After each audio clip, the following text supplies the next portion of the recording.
Hello everyone, chapter 3 coordinate geometry चल रहा था हमारा। और पहले वीडियो में हमने इस चैप्टर से रिलेटेड सारे के सारे कॉन्सेप्ट्स को समझा।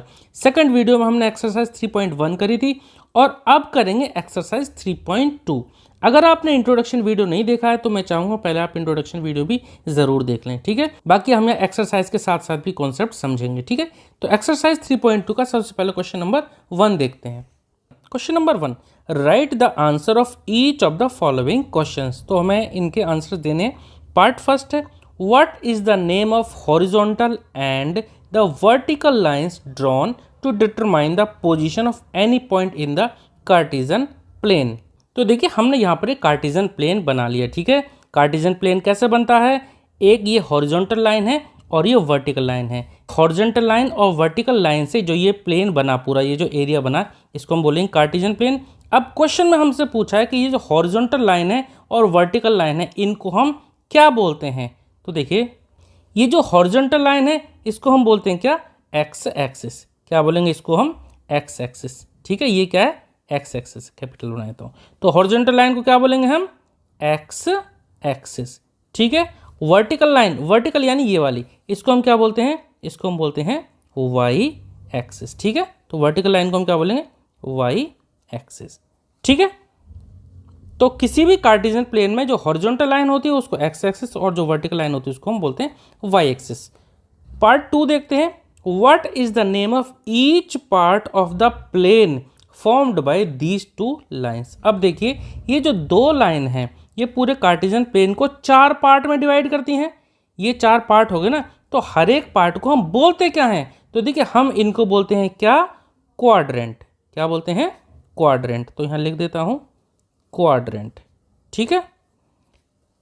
इसको हम बोलते हैं क्या, फर्स्ट क्वाड्रेंट, इसको हम सेकंड क्वाड्रेंट, और ये थर्ड क्वाड्रेंट, और ये फोर्थ क्वाड्रेंट। यहाँ पर देखिए एक्स एक्सिस है ना, इस तरह से यहाँ होगा ये 0, ये 1, ये 2, 3, इस तरह से, और ऐसे इधर माइनस पे 1, माइनस 2, इस तरह से माइनस का 3, ऐसे ऊपर की तरफ जो रहेगा वो प्लस का 1, प्लस का 2, प्लस का 3, प्लस का 4, इस तरह से, और नीचे की तरफ जो रहेगा माइनस का, माइनस 1, माइनस 2, माइनस 3, माइनस 4, इस तरह से चलता रहेगा, ठीक है। ये उसी तरह से जैसे आपने नंबर लाइन सीखा था, ठीक है। राइट साइड में प्लस का, लेफ्ट साइड में माइनस का, ऊपर वाई का प्लस का, नीचे वाई का माइनस का, ठीक है। अब क्या पूछा है, थर्ड पार्ट देखते हैं, write the name of the point where these two lines intersect. देखिए ये जो दो लाइन है ये इंटरसेक्ट किस पॉइंट पर करती हैं, इस पॉइंट पर। तो इसको हम क्या बोलते हैं, इसको हम बोलते हैं क्या, ओरिजिन। क्या बोलते हैं, ओरिजिन, ठीक है। और ओरिजिन के अगर आपसे पूछें कि कोऑर्डिनेट्स क्या हैं, तो इसके कोऑर्डिनेट्स क्या होते हैं, 0,0। कोऑर्डिनेट्स क्या होते हैं, ये जो ब्रैकेट में जो लिखते हैं ना, दो वैल्यू, ये पहली वैल्यू एक्स की होती है, दूसरी वैल्यू वाई की होती है, ठीक है। क्वेश्चन नंबर 2 देखते हैं। क्वेश्चन नंबर 2 देखते हैं, see figure 3.14 and write the following. तो ये फिगर देखकर 3.14 में ये जो हमारे ग्राफ दे रखा है, तो ये फिगर देखकर हमें आंसर देने हैं। तो देखिए यहाँ पर 8 पार्ट हैं, तो पार्ट फर्स्ट देखते हैं। पार्ट फर्स्ट है द कोऑर्डिनेट्स ऑफ बी। अब देखिए इस फिगर में बी कहाँ है, हमें यहाँ देखना है। देखो ये रहा बी। अब इस बी के कोऑर्डिनेट्स हमें बताने हैं। कोऑर्डिनेट्स में ध्यान रखना है आपको, पहले एक्स की वैल्यू लिखनी होती है ब्रैकेट में और फिर वाई की। अब इससे अगर हम इस एक्स एक्सिस पर, ये एक्स एक्सिस है ना, इस पर हम यहाँ लाइन खींचें परपेंडिकुलरली, तो कहाँ होगा, इस -5 पे मिलेगा, ठीक है। तो ब्रैकेट में हम सबसे पहले क्या लिखेंगे, -5, फिर कॉमा। अब इस बी से हम वाई एक्सिस पे यानी इस पर परपेंडिकुलर डालेंगे तो कहाँ मिलता है, 2 पर। अब क्योंकि इस ओरिजिन से ऊपर की तरफ है तो ये आएगा प्लस में, यानी कि -5,2। तो ये बी के कोऑर्डिनेट्स हो गए, ठीक है।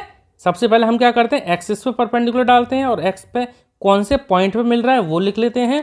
अब क्योंकि ओरिजिन से लेफ्ट साइड में था, लेफ्ट साइड में एक्स माइनस का होता है, राइट साइड में प्लस का होता है, ऊपर वाई प्लस का होता है, वाई नीचे माइनस का होता है, तो क्या होगा, -5,2। सेकंड है द कोऑर्डिनेट्स ऑफ सी। सी देखिए सी पॉइंट कहाँ पर है, तो देखिए सी पॉइंट है हमारा ये सी पॉइंट अगर देखा जाए तो देखो एक्स एक्सिस ये, यहाँ से परपेंडिकुलर डालते हैं तो एक्स की वैल्यू कितनी आती है, 5 प्लस की, और देखो यहाँ वाई पे हम परपेंडिकुलर डालते हैं इधर तो कहाँ आती है, -5 पे, ठीक है। वाई पे -5 और एक्स पे +5। तो सबसे पहले हम ब्रैकेट में क्या लिखेंगे, 5, -5, क्योंकि हम ब्रैकेट में सबसे पहले एक्स वाला लिखते हैं फिर वाई वाला। पार्ट थर्ड देखते हैं, the point identify by the coordinates -3, -5। देखो अब यहाँ में पॉइंट बताना है जिसके कोऑर्डिनेट -3, -5 हो। ध्यान दीजिए दोनों ही माइनस के हैं, यानी ये थर्ड क्वाड्रेंट में लाई कर रहा है पॉइंट। जब दोनों ही माइनस के हैं, ये x और y, थर्ड क्वाड्रेंट में ये लाई करता है। x -3, y -5। देखो देखते हैं, x की वैल्यू -3 यानी कि लेफ्ट में चलेंगे इधर तो यहाँ पर x की वैल्यू -3 और y कितना -5 यानी नीचे की तरफ चलेंगे तो y कितना -5। तो यहाँ से लाइन खींची और -3 से लाइन खींची, कहाँ मिली? E पर। तो E पॉइंट के बारे में यहाँ पे हम बात कर रहे हैं। तो पार्ट 3 में जो पॉइंट के बारे में बात करिए वो क्या है? E। तो इसका आंसर क्या हो गया? E हम यहाँ लिख देते हैं। ठीक है, आप ब्रैकेट में कोऑर्डिनेट्स भी लिख सकते हो। क्या कोऑर्डिनेट्स होंगे? -3, -5। पार्ट 4 देखते हैं। The point identify by the coordinates 2, -4। x की वैल्यू 2 और यानी कि x एक्सिस पर 2 है और y पे -4। 2 यानी कि राइट साइड में होगा तो 1 2 ये 2 और y कितना? -4 यानी कि नीचे की तरफ -4 कहाँ हुआ? यहाँ पे। तो -4 से लाइन खींची और 2 से कहाँ मिल रहे हैं? ये G पर मिल रहे हैं। ठीक है, तो पार्ट 4 का आंसर क्या आ गया? G आ गया। ठीक है, पार्ट 5 देखते हैं। The abscissa of the point D। तो आपको ध्यान रखना ये जो वर्ड है ना एब्सिसा का मतलब होता है x की वैल्यू, x एक्सिस पर जो वैल्यू है। तो पॉइंट D, तो देखो D कहाँ पर है? यहाँ पर D ये है, तो इस D पर x एक्सिस की वैल्यू कितनी है? देखो कहाँ पर? 6 पर मिल रहा है। कोऑर्डिनेट्स क्या होंगे इसके? 6, 2 क्योंकि y से 2। लेकिन हमें एब्सिसा पूछा है तो D पर एक्सिस की वैल्यू कितनी है? 6। तो इसका आंसर कितना आएगा? 6। ठीक है, तो 5th वाले का आंसर कितना आ गया? 6 आ गया। 6th देखते हैं। The ordinate of the point H। ध्यान दीजिए ऑर्डिनेट का मतलब मैंने आपको इंट्रोडक्शन वीडियो में बताया था और एब्सिसा का भी। ऑर्डिनेट का मतलब होता है y एक्सिस पर जो वैल्यू है। तो देखो H को अगर हम y एक्सिस से अगर परपेंडिकुलर डालें, H कहाँ पर है? देखिए ये रहा H। y एक्सिस कहाँ है? ये है। तो y एक्सिस से H पर जाती है ये वाली लाइन, यानी कि y एक्सिस की वैल्यू कितनी है यहाँ पर? -3। इसके कोऑर्डिनेट क्या होंगे? -5, -3 और इसके ऑर्डिनेट क्या होंगे? तो -3 यानी कि y की वैल्यू कितनी है? -3।